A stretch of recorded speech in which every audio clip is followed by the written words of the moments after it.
just a coincidence, but it was a coincidence because the remarks they seem so obvious when we're talking about partnerships. And I spend a lot of time in my role at Harvard talking about the ways in which Harvard should make a difference to people who may not go to Harvard, may not work at Harvard, may not be on the faculty or staff, but should be aware of the things that emerge from Harvard or the things that go on at Harvard that impact other people.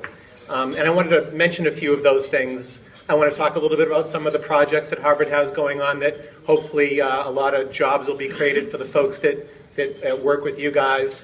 And I want to talk about the real nature of partnerships, because partnerships, as you all know from your own personal relations, are strongest when they're consistent in good times and in bad times. They're ones that rely upon good and strong communications.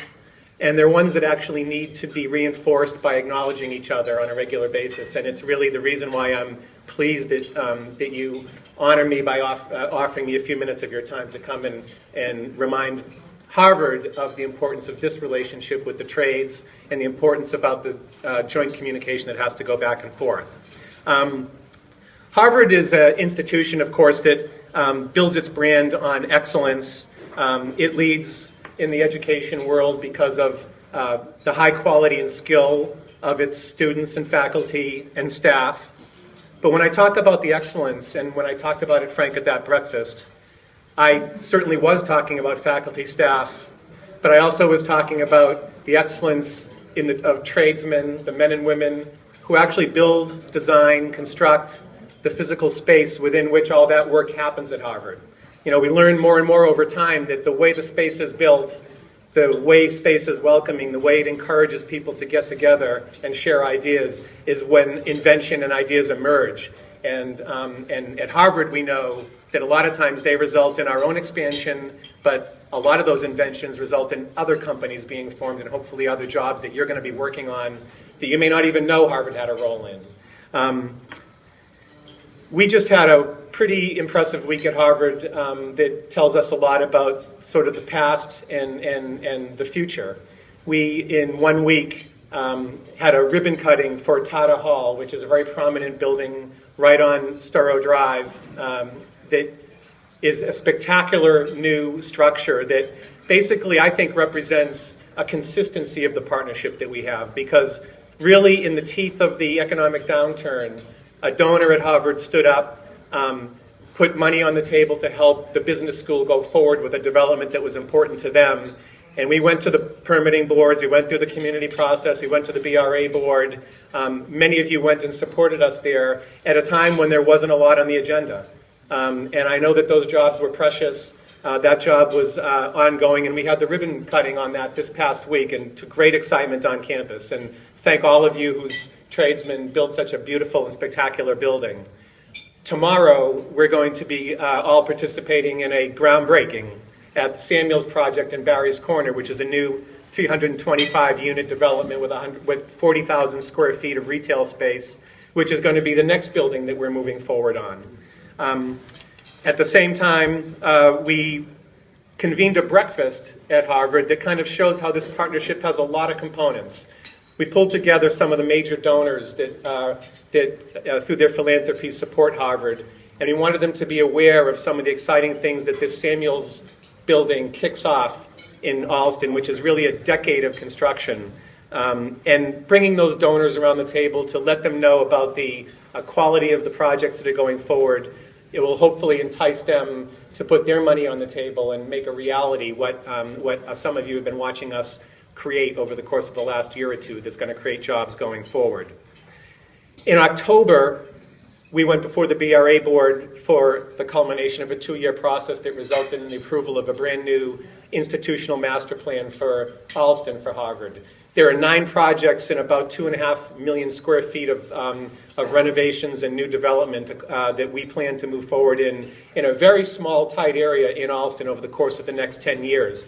I was telling Mark over there that at every moment in the next 10 years, there will be multiple projects going on at the same time in that area, and those are going to be important jobs for your membership, and another manifestation of the importance of this partnership.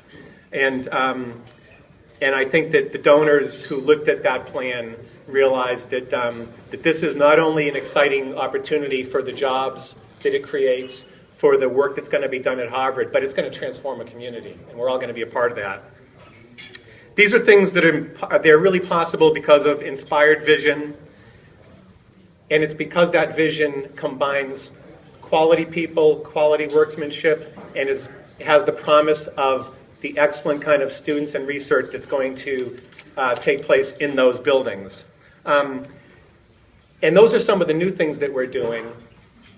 When I mentioned consistency in terms of the importance of a partnership, it's interesting to know that Harvard currently has over 600 buildings. Our normal budget for basic maintenance and restoration and renovation of those buildings is about $500 million. So in a normal, steady state environment, this partnership results in consistent work. It's something you can rely upon, just as we rely upon the quality of the tradesmen and women who are going to work on those projects. We think that that's important because I've learned by listening to some of you who do provide testimony at the trades that that kind of consistency allows you to think about your apprentice programs, your recruitment, what the size of those pools should be, the kind of training that should occur. And hopefully that's a baseline that helps you understand that at least you can rely upon that kind of a consistent volume of work over time, because a lot of that has occurred in some pretty difficult years. But I've been talking a little bit about Boston. We actually do have a campus in Cambridge also, and we're more recently we're starting to think about ourselves as one campus with a river that happens to go through the middle. And on that single campus that includes Cambridge and Boston, in the next 10 years, we actually have over 30 projects that will be unfolding. Actually, 37 projects, I believe, is the actual number. We've got something called the House Renewal Program. That is 37 buildings that are going to be renovated over the course of the next 10 years, 2 million square feet, about $1.5 billion of construction. That's going to be happening at the same time as those 9 projects and 2.5 million square feet of projects in Boston. Many of you worked on, or your people worked on the first segment of that, which was something called Quincy House in Old Quincy, and that opened up this semester, and the students absolutely love that building. Importantly, 3,500 jobs are associated with that single series of projects on the Cambridge side of the river. In Alston, I didn't mention because it's not a part of the master plan, that the science site that a lot of you began work on, and that was paused because of the economic downturn. That project, now site preparation is beginning now on that project with Turner Construction back on the job. And we're hoping that that's going to lead to a redesign and late 2014 to early 2015 groundbreaking.